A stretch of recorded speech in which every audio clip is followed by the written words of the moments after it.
अस्सलामुअलैकुम नाज़रीन, मैं हूं आपकी मेजबान नाइला भट्टी और नजर डालते हैं आज की अहम तरीन खबरों पर। चेयरमैन गुलबर्ग टाउन नुसरतुल्लाह का जश्न आज़ादी पर आवाम को एक और तोहफा। ब्लॉक 12 गुलबर्ग पार्क की तज़यीन और आराइश मुकम्मल।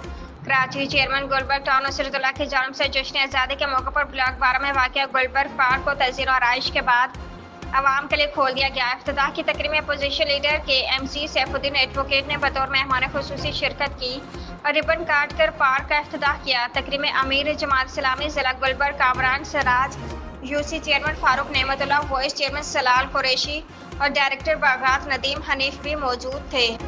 पार्क में ओपन एयर गेम्स, बच्चों के लिए फ्री स्केटिंग एरिया, झूले और खूबसूरत फव्वारे नस्ब किए गए हैं। इफ्तिताह के मौका पर आवाम की बड़ी तादाद शरीक थी, जबकि बच्चों के चेहरों पर खुशी नुमायां थी।